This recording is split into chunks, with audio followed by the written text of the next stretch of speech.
Assalamualaikum warahmatullahi wabarakatuh. Alhamdulillahirrahmanirrahim. Wassalatu wassalamu ala asrofil anbiya'i wal mursalin wa ala alihi wa sahbihi ajma'in, amma ba'du.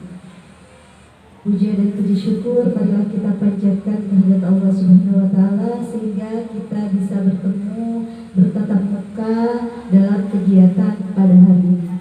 Salat beriring salam selalu tercurah limpahkan kepada junjungan kita Habibina wa Syafi'ina Maulana Muhammad sallallahu alaihi wasallam. Yang terhormat Bapak dan Ibu guru yang pada hari ini telah menghadiri kegiatan penyebaran pemahaman dan penerapan pengalaman budaya positif. Ya, mohon maaf sudah mengganggu waktunya. Ya, Bapak dan Ibu, di sini saya akan menyampaikan budaya positif yang saya dapatkan di kegiatan pendidikan CGP. Ya.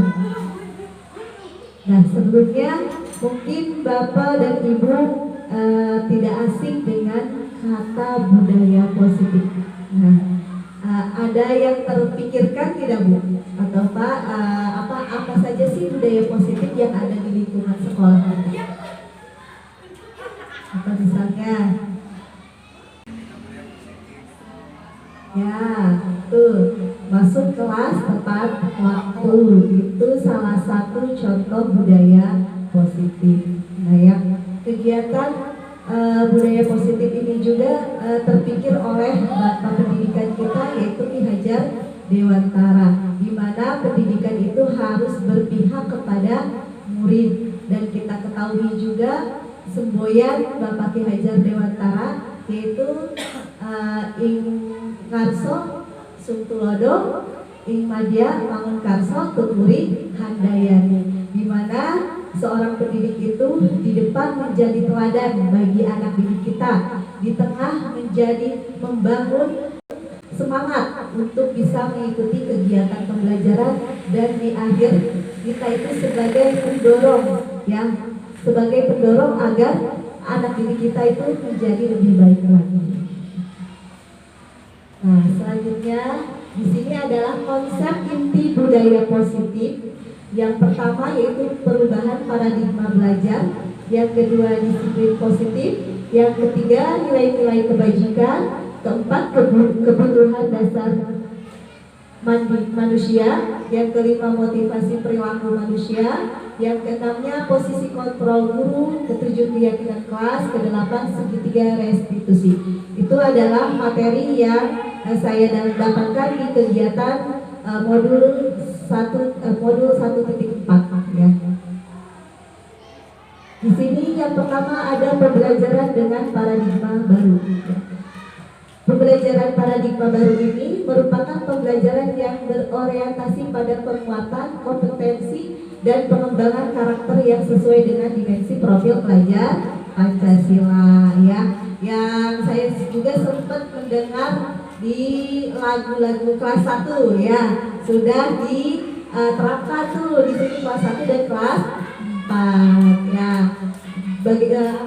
Di intinya di dalam profil pelajar Pancasila itu ada dimensi-dimensi. Yang pertama yaitu beriman kepada Tuhan Yang Maha Esa dan berakhlak mulia, berkebinekaan global, mandiri, bergotong royong, bernalar kritis dan kreatif. Nah, di sini ada kegiatan pemantik Bapak Ibu. Nah, apabila Ibu atau Bapak dan teman Bapak yang di samping Ibu nih melakukan suatu kegiatan, cobalah buka. Ya, tugas Anda adalah mengepalkan salah satu tangan Anda. Nah, sekarang kita kepalkan. Coba Anda bayangkan bahwa di dalam tangan kita itu menyimpan barang yang berharga. Nah, kita harus menjaganya dengan baik, dengan sekuat tenaga. Nah, sedangkan teman kita ini mencoba untuk membukanya dengan segala cara, dengan membujuk, menghardik, mengintimidasi, memarahi, menggoda, menggelitik, ya, sedang sampai menawari sebuah uang. agar tangan kita ini terbuka. Ya, apa yang akan Bapak dan Ibu lakukan? Nah, sekarang di sini ada sebuah pertanyaan, apakah Bapak atau teman Bapak atau Ibu membuka kepala tangan Anda? Apa alasannya? Yang kedua, apakah Anda atau si B ini menutup kepala tangannya? Nah, kalau menutup atau membuka, apa itu alasannya? Yang ketiga, dalam kegiatan ini sesungguhnya siapa yang memegang kendali atau kontrol untuk membuka atau menutup kepala tangan Anda? Nah, ya, kita memiliki kontrol terhadap diri kita. Ya, kita boleh membuka, boleh menutupnya. Itu kontrol itu ada pada diri kita. Ya, menurut Bapak, apakah Bapak atau Ibu akan membuka kepala tangannya ketika ada temannya yang mencoba untuk membukanya? Bahkan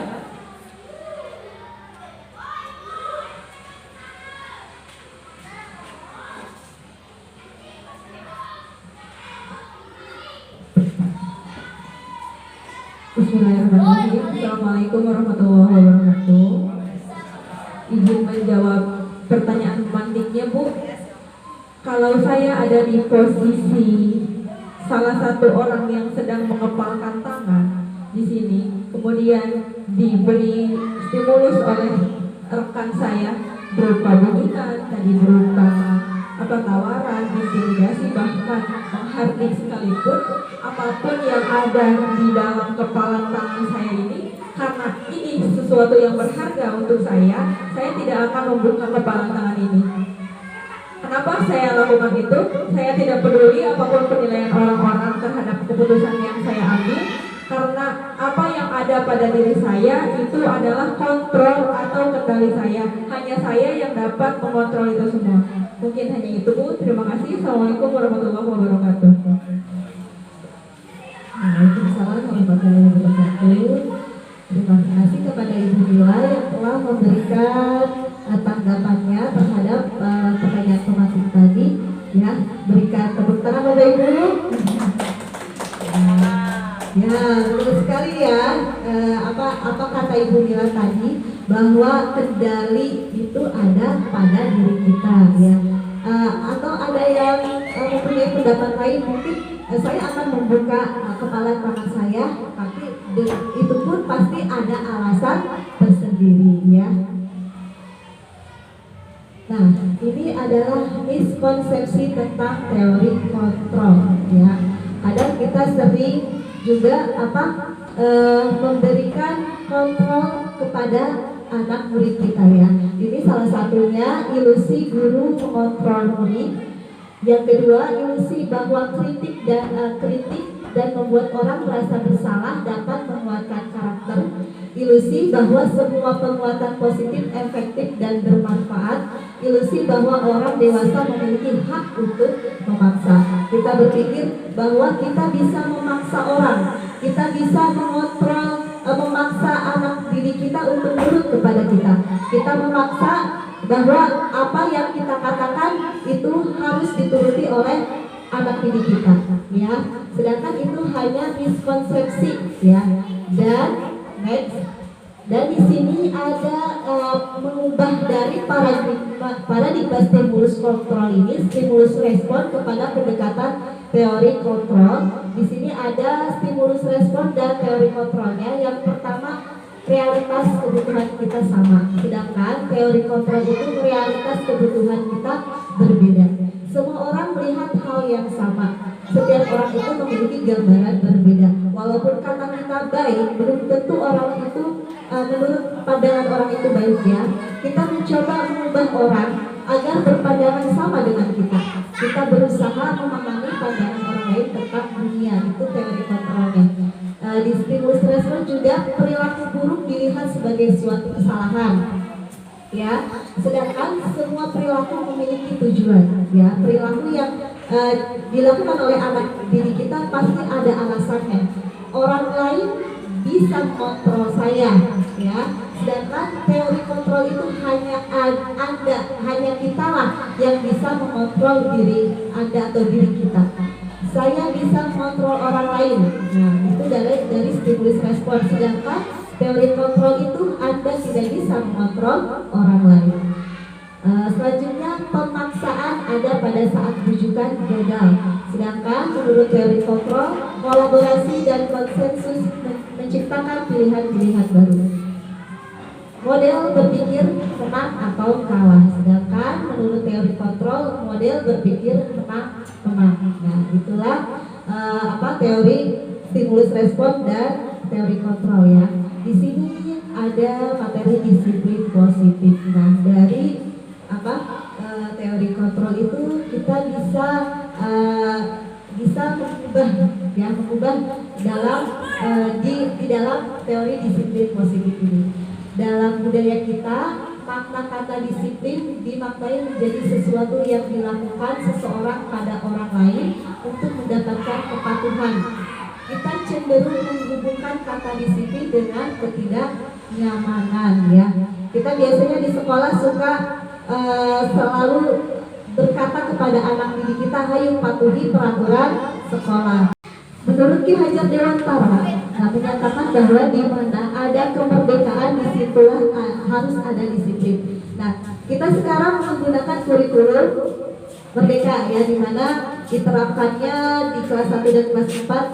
Apakah kurikulum merdeka itu hanya santai-santai atau merdeka tidak belajar? Tidak ya Bapak Ibu, tapi dengan adanya kurikulum merdeka itu menurut Ki Hajar Dewantara, disitulah ada kedisiplinan. Disiplinnya itu bukan hanya Bapak Ibu guru saja yang menggembar-gemborkan hari kita disiplin ya, tapi itu bersifat self disiplin, yaitu keluar sendiri dari diri anak tersebut ya, yang mewajibkan kita dengan sekeras-kerasnya, tetapi itu sama saja jikalau kita tidak cakap melakukan self disiplin, wajiblah penguasa lain yang menentukan diri kita. Jadi kita sendirilah, anak didik kita sendirilah yang dengan sendirinya melakukan disiplin itu ya. Maka itu ya kita harus menanamkan dalam diri anak kita disiplin dari dalam dirinya ya. Sedangkan Dean menyatakan bahwa arti dari kata disiplin itu berasal dari bahasa Latin disiplina yang artinya belajar ya. Berarti kata disiplin itu yang berarti belajar ya.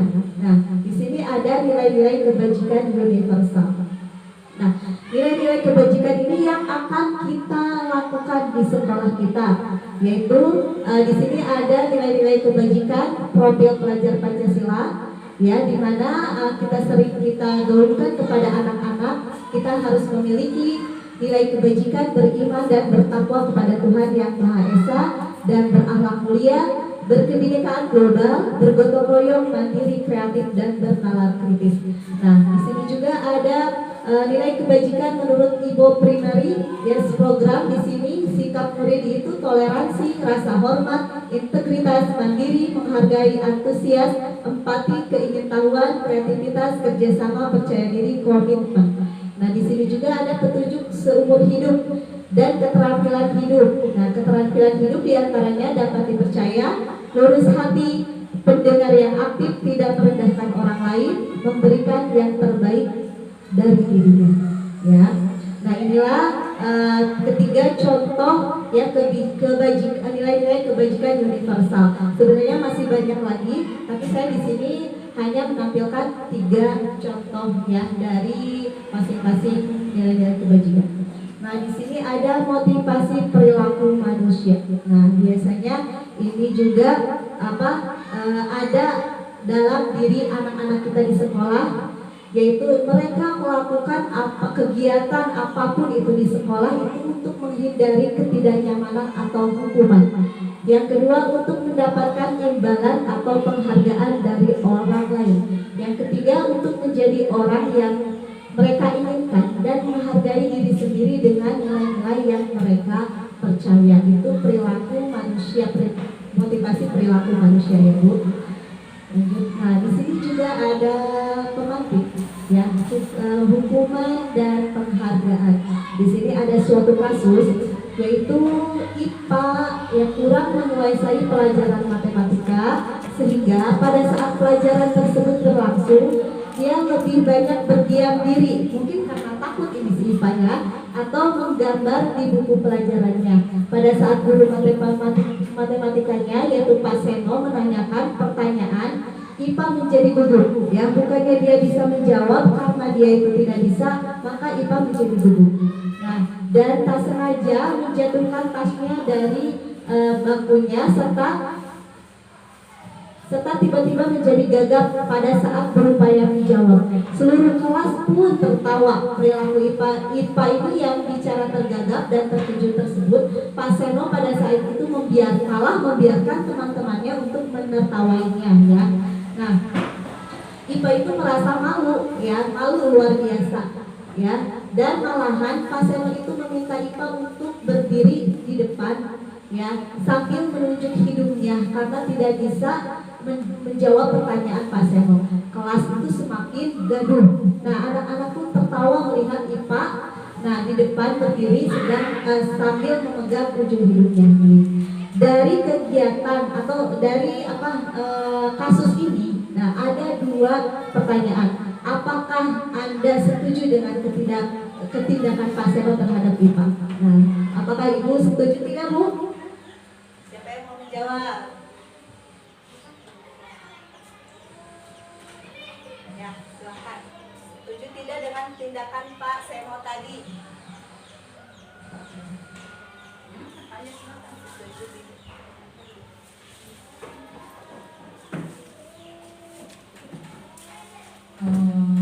Gimana ya? Mungkin si IPA itu kurang menguasai pelajaran matematika. Barangkali Pak Senonya menjelaskan atau menerangkan matematikanya itu kurang banyak diperjelas gitu. Mungkin jawabannya tidak setuju ya. Hanya itu dari saya. Ya, terima kasih. Berarti tidak setuju ya, Bu. Nah, yang kedua, menurut Ibu atau Bapak, tindakan Pak Seno itu terhadap IPA sebuah hukuman atau konsekuensi?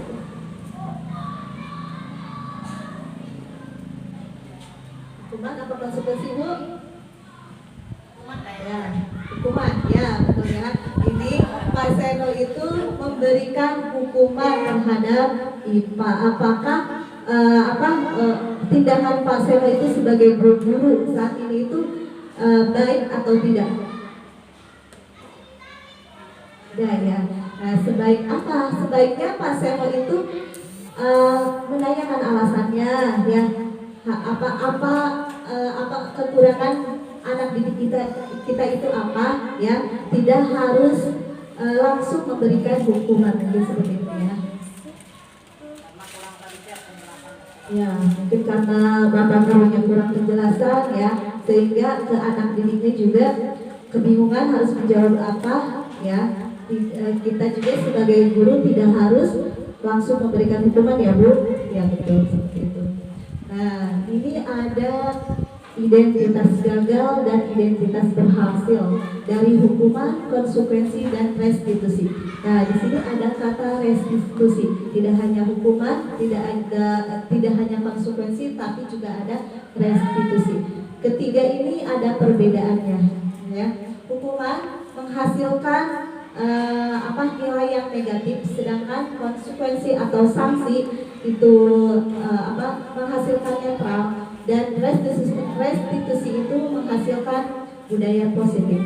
Nah, di sini apabila sesuatu yang menyakitkan harus terjadi, ya, sedangkan sanksi itu sesuatu yang harus terjadi, dan restitusi itu merupakan pilihan.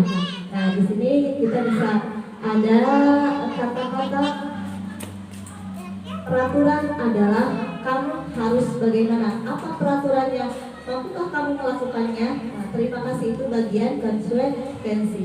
Sedangkan restitusi itu menanyakan langsung kepada siswa kita, apa yang kamu yakini, apa yang bisa kamu lakukan untuk memperbaiki masalah ini, bagaimana, ya. Jadi murid itu diberikan kesempatan untuk berpendapat. Dan kita juga bisa menanyakan langsung apa yang terjadi sebenarnya kepada anak didik kita sehingga mereka itu melakukan kesalahan. Ya, di sini ada dari hukuman itu ada negatifnya, yaitu awas kalau dilakukan lagi ya, nanti awas kamu, jadi membuat anak itu jadi takut ya. Sedangkan dari konsekuensi itu lakukan apa yang saya katakan, tetap kita itu memberikan pilihan kepada anak kita ya. Kalau dari restitusi itu apakah hal ini yang sesungguhnya ingin kamu lakukan sehingga anak itu bisa memberikan pendapatnya ya. Di sini dari hukuman modenya itu paksaan, sedangkan netral, stimulus respon, dan positif itu dari restitusi itu teori kontrol. Jadi kita bisa mengontrol ya. Yang dari hukuman mendorong menyalahkan diri, konsep diri buruk, murid atau anak belajar menyembunyikan kesalahan. Kalau dari konsekuensi mendorong kepatuhan, konsep diri baik, murid anak belajar taat peraturan. Itu berarti yang selama ini kita terapkan yaitu konsekuensi atau sanksi kalau di sekolah ya. Kalau dari restitusi mendorong disiplin positif, konsep diri kita kuat, murid anak belajar memecahkan masalah. Nah, di sini ada 5 posisi kontrol guru. Nah, yang pertama ada penghukum, yang kedua pembuat rasa bersalah, yang ketiga teman, yang keempat pemantau, dan yang terakhir manajer. Nah, dari kelima posisi kontrol guru ini, apa yang sering Ibu lakukan di sekolah? Posisi kontrol apa yang selama ini Ibu miliki atau Bapak miliki?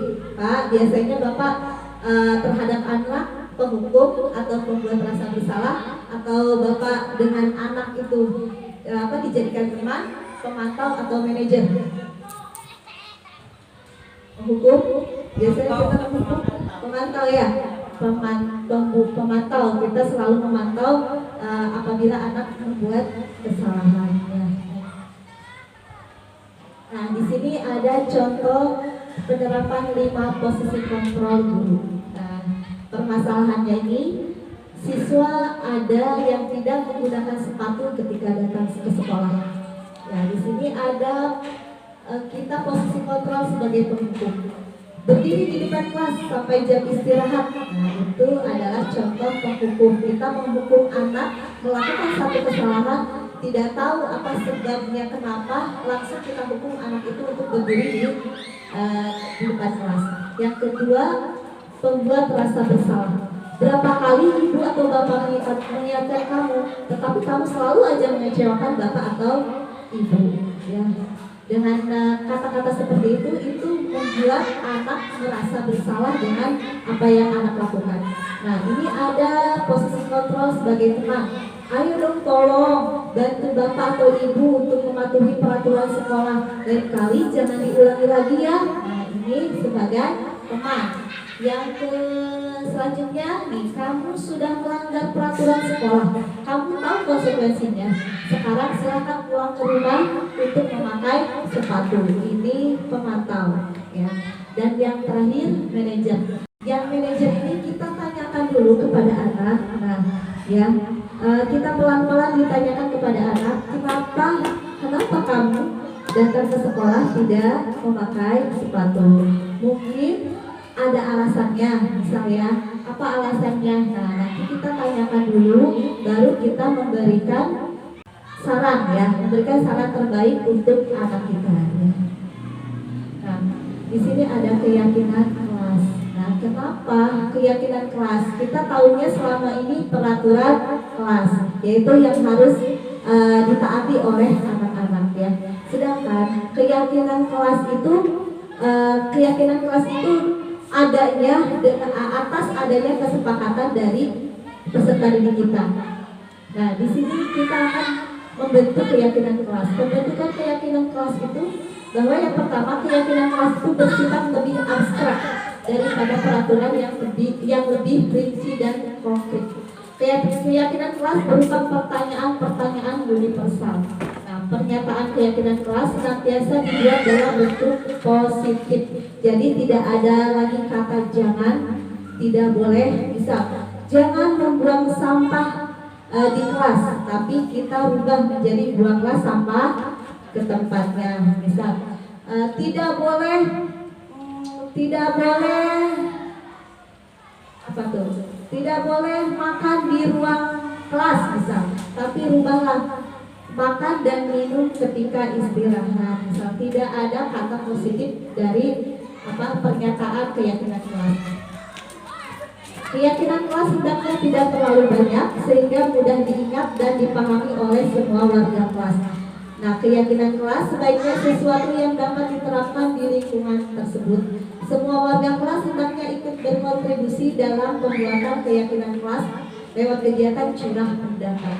Bersedia meninjau kembali keyakinan kelas dari waktu ke waktu. Jadi keyakinan kelas itu tidak hanya gurunya saja yang membuat peraturan, tapi siswanya juga dilibatkan. Dengan melibatkan siswa, jadi keyakinan kelas itu bisa dilakukan dengan atas kesadaran sendiri, karena dia sendirilah yang membuat keyakinan kelas tersebut. Ini ada contoh keyakinan kelas. Yang pertama, bertanggung jawab mengerjakan tugas piket. Yang kedua, bersikap jujur. Yang ketiga, bersikap tenang saat pelajaran berlangsung. Yang keempat, bersikap sopan dan menghormati guru, saling tolong-menolong, hidup rukun dengan teman. Ini salah satu. Jadi kegiatan itu bisa dilakukan ketika di awal pelajaran, biasanya membuat kesepakatan kelas. Jadi dari kesepakatan kelas itu menjadi keyakinan kelas yang bisa kita terus kita lakukan selama peraturan keyakinan itu selama kegiatan pembelajaran kita ya. Misal nih contohnya Bu, ayo kita buat keyakinan kelas. Apa keyakinan kelas yang akan kita buat hari ini? Misal Bu, jangan membuang sampah sembarangan. Nah, kita buanglah sampah ke tempatnya. Apalagi misal anak-anak bisa menjawab belajar dengan sungguh-sungguh. Kita tulis lagi di bawah, belajar dengan sungguh-sungguh. Dengan membuat keyakinan kelas itu, anak-anak insya Allah bisa dirinya itu bisa mematuhi apa yang dia yakini. Ya. Selanjutnya segitiga restitusi, di mana segitiga restitusi ini suatu proses dialog yang dijalankan oleh guru agar dapat menghasilkan murid yang mandiri dan bertanggung jawab. Ya, di mana segitiga restitusi ini ada validasi tindakan yang salah, menstabilkan identitas, menanyakan keyakinan. Nah, ya, di sini ada contohnya. Yang pertama, ketika anak melakukan kesalahan, kita bisa memanggil anak tersebut. Kita tidak menegurnya langsung di teman-teman banyak ya, di banyak orang gitu ya. Karena itu bisa bisa mengganggu mentalnya. Tapi caranya kita panggil anak tersebut ke ruangan kantor boleh, atau ketika istirahat, ketika di kelas sedang sepi.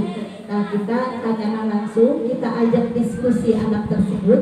Ini salah satu contohnya, kamu tentu punya alasan mengapa kamu melakukan itu. Adakah cara yang lebih efektif untuk mendapatkan apa yang kamu butuhkan? Ini salah satu validasi tindakan yang salah. Di sini ada menstabilkan identitas. Setiap orang ya pasti pernah melakukan kesalahan.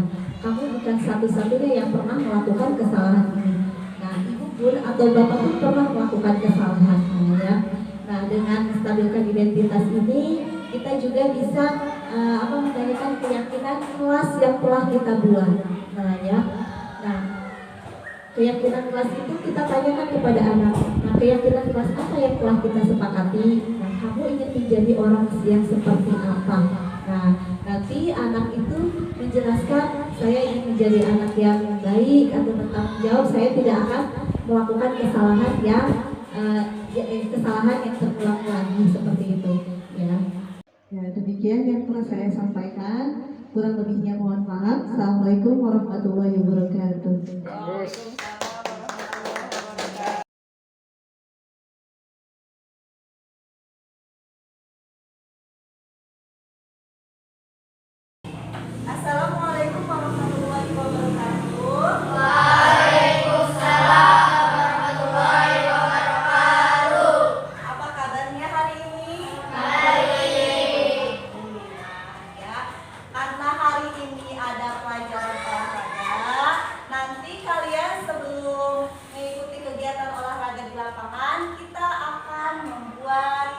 keyakinan kelas. Nah, ada yang tahu apa itu keyakinan kelas? Ada yang tahu? Belum? Nah, keyakinan kelas itu tidak jauh beda dengan peraturan sekolah. Akan tetapi keyakinan kelas itu memakai kata yang positif. Nah, misalnya siapa yang mau ngasih contoh apa salah satu peraturan kelas? Tidak boleh apa? Nah, betul, tidak boleh membuang sampah sembarangan. Kita ganti kata tidak bolehnya menjadi buanglah sampah sembarangan. Buanglah sampah pada tempatnya. Ya, betul. Apa lagi? Selain itu, tidak boleh mencontek. Berarti kata keyakinan kelasnya jujur dalam mengisi soal. Misal seperti itu. Bisa dipahami? Bisa. Apabila kita melakukan keyakinan kelas, maka kalian nanti di kelasnya akan bertanggung jawab. Nah, melakukan kegiatan dengan positif dari dalam diri kalian, dari dalam hati kalian. Tidak perlu ibu menyuruh-nyuruh lagi. Kalian harus buang sampah ke tempatnya. Nah, tidak perlu karena kalian sudah memiliki keyakinan bahwa buang sampah itu harus ke tempatnya. Ya, memiliki keyakinan bahwa saya itu harus belajar dengan sungguh-sungguh. Nah, nanti ibu akan membagikan sebuah kertas. Kertas ini nanti akan kalian isi dengan keyakinan kelas yang kalian yakini. Ya, satu orang mendapatkan satu kertas. Buatlah satu keyakinan kelas. Nanti setelah mengisi, kalian bisa menempelkan di kertas yang ada di depan yang telah ibu sediakan. Siap ya? Siap. Siap. Ibu bagikan kertasnya. Di sini ada berwarna kuning, hijau, pink, dan oranye.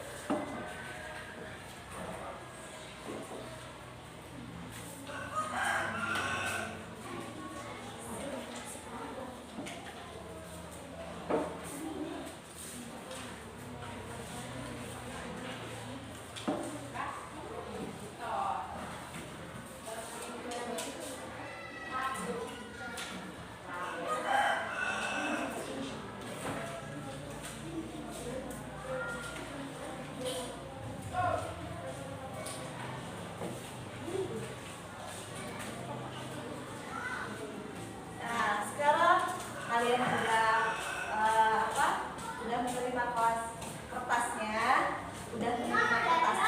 sekarang silakan tulis keyakinan kelas yang kalian.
Bagaimana? Sudah selesai menulis keyakinan kelasnya? Sudah.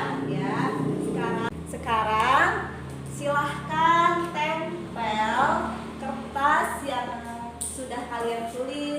jawaban yang telah Ibu siapkan, yaitu di kolom keyakinan kelas. Ya, bergantian ya. Nah, dari sebelah kanan dulu, silahkan.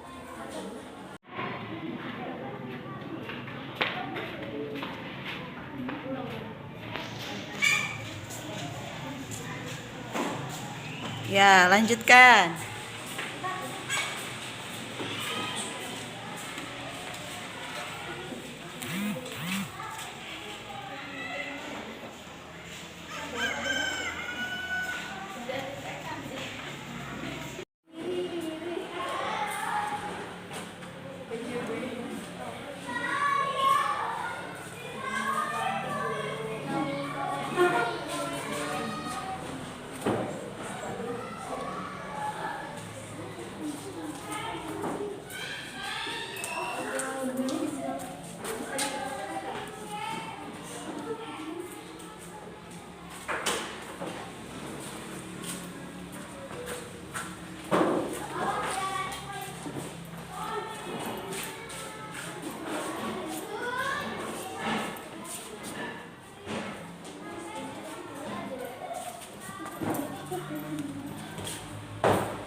Ya, udah semuanya ya. Dari kata-kata kalian ini yang berbentuk keyakinan kelas akan Ibu pilih ya. Yang mana yang kata-katanya yang sama akan Ibu ambil satu ya. Di sini ada membuang sampah pada tempatnya, ada yang nih sama ya, membuang sampah pada tempatnya.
Dari 16 kata-kata yang tadi telah kita buat, ya, Ibu menemukan 6 keyakinan kelas yang sama, ya.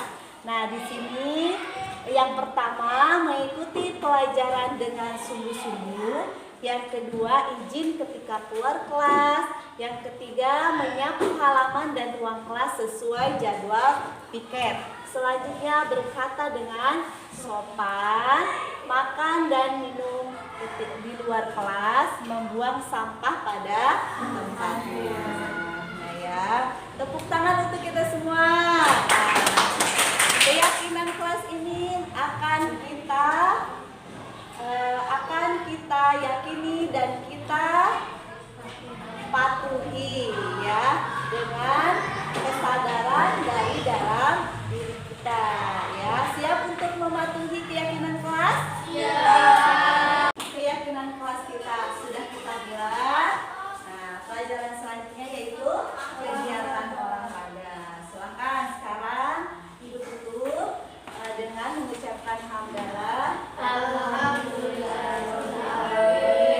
Silakan nanti keluar ya untuk mengikuti kegiatan olahraga. Ya, Ibu tutup. Assalamualaikum warahmatullahi wabarakatuh.